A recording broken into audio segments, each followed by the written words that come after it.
So welcome back to Electric Vehicles channel, my dear friends. I am Krishna Chaitanya Mandala. This is e-Trans Neo from Pure Energy. It is a high-speed electric scooter. Actually, this is an updated version of the company's previous model e-Trans Plus. What they have updated in e-Trans Neo is the braking system, and even the motor capacity and the battery capacity also updated in this scooter. So let's see the complete review of e-Trans Neo and see whether we can buy this scooter or not.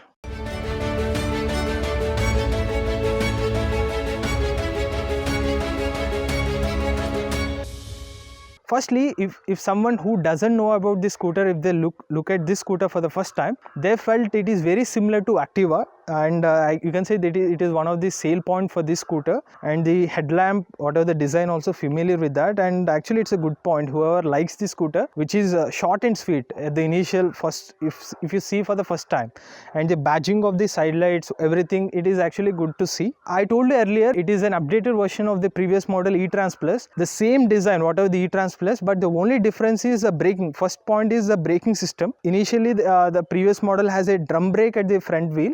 Now they have updated to disc brakes, so that is the first thing. And even they have changed the motor. They updated with the powerful motor, and the battery capacity also increased. And if you talk about the build quality of this scooter, it seems to be lightweight because most of the body is made with fiber plastic. Almost you can say up to 70% of this body is made with fiber plastic. You can hear the sound of this fiber plastic here. Whatever the front part of the frame and the back side body is there, and this part is also made with fiber plastic, and this part, and this is also that fiber plastic.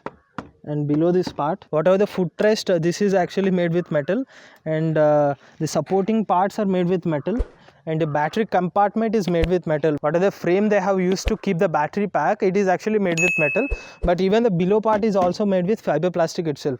You can say up to 70% is made with fiber plastic, and that is the build quality of this scooter. Now you see the seating. If someone want to buy an electric scooter, what they want is at least for two people, right? What are the rider and the passenger. But this seems to be a small seat here, and especially if you are slim, it is okay. If you are slim, and two people can comfortably ride.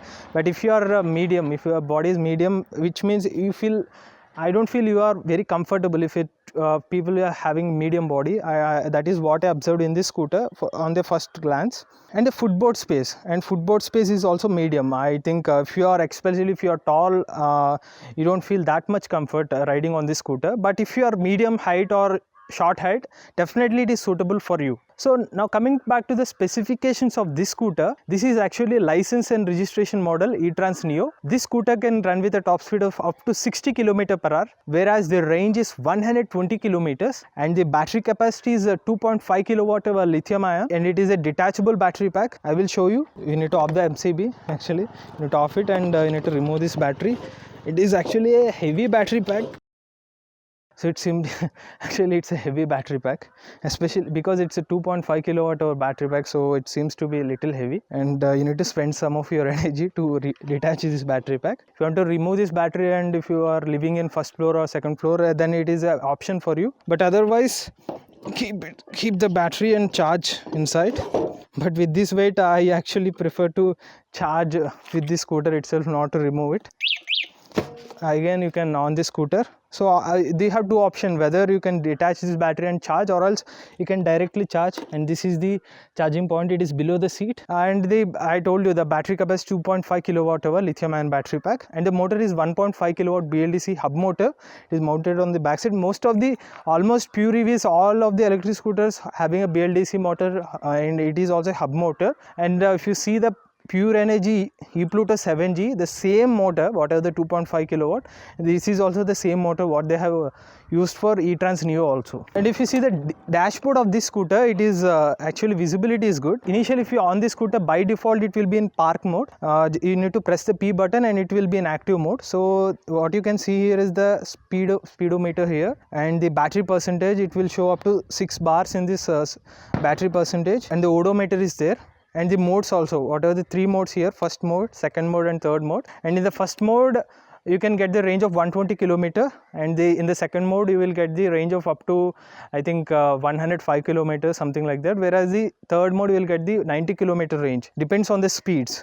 And one more thing is you don't get any kind of smart features in this scooter like ePluto 7G. ePluto 7G gets a smart key, and whatever the remote key you will get, you will have options like remote lock and unlock, remote start, and also Find My Scooter option in that remote key. But this scooter doesn't have such kind of smart features. This is a basic model. Even I do test ride this E-Trans Neo. So I want to share my experience, whatever the ride experience with you. So what are the good things I have noticed in this E-Trans Neo, I want to share first, and later the negative part I will share in the later part. So firstly, the first thing what I like is the disc brake. Earlier version it is having drum brakes, E-Trans Plus.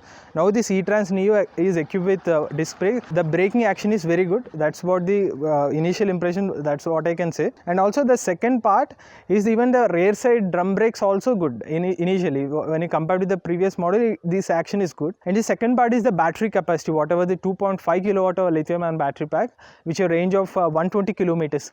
Anyway, you can get a least of 90 kilometers. That is also we can consider as a good point. And even the design also can consider as an advantage for this E-Trans Neo. Whereas the detachable battery, you can say it's one more plus point for this scooter. And the dashboard visibility also, even if you ride this scooter under sunlight conditions also, the dashboard visibility is good.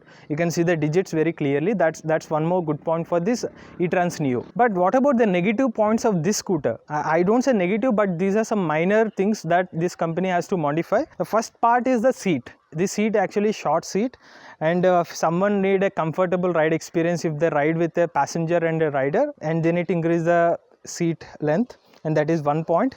And the second part is the footboard space. Actually, you can consider this footboard space positive and negative. It is positive for short height and medium height people, and users who are actually short height and low height people. It is really good for this scooter. But if you are tall height and if your legs are tall, and you might feel it is a negative part for this scooter, and that is one thing. And the third thing is the boot space. The boot space, you don't get any kind of boot space here. A very minimum space you will get.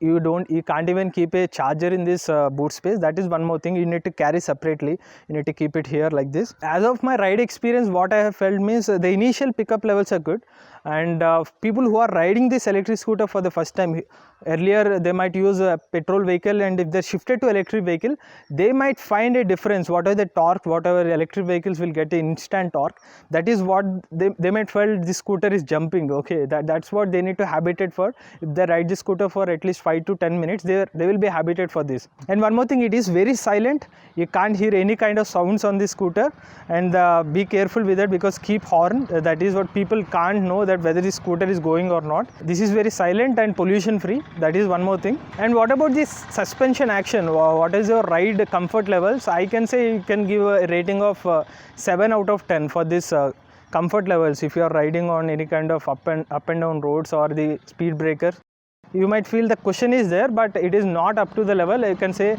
7%. They are okay with that. They can improve the shockers at the rear side. If you are considering for low height or medium height, this scooter is very good for them. But if you feel the seat is a priority, but if you are regularly using with doubles like a rider and a passenger, you need to think about it. I think the seating is okay, but if you compared with ePluto 7G, it is a little small. Even ePluto 7G also not that large seat, but when compared to this, it is okay. It is a little better seating for ePluto 7G. So finally, the price of E-Trans Neo is 76,000 rupees. It is ex-showroom price, whereas the on-road price is up to 89,000 rupees. And this scooter will get a warranty of 3 years on the battery pack, and on the charger they will give a warranty of 1 year. So in this price range, there are two options for you. Either you can go for ePluto 7G or this E-Trans Neo. There is not much price difference. Right now they are selling this ePluto 7G also for the same price on road, like 89,000 to up to 95,000. They are selling the ePluto 7G, but the difference is you don't get any smart features in this E-Trans Neo, whereas you will get the smart features in ePluto 7G, whereas all the same specifications. But ePluto 7G is a medium height electric scooter when compared to this E-Trans Neo. But for short height and medium height riders, this is more suitable when compared to ePluto 7G. Whereas ePluto 7G have a little boot space where you can keep the charger, and this scooter doesn't have the boot space to keep a charger. So both this E-Trans Neo and ePluto 7G having its own importance, and depends on the rider's choice. It's purely depends on the rider's height choice and also the smart features choice, whether you can decide decide to go for eTrans Neo or ePluto 7G. If you like this video, please share this with your friends and don't forget to comment on this video. Go green, go electric.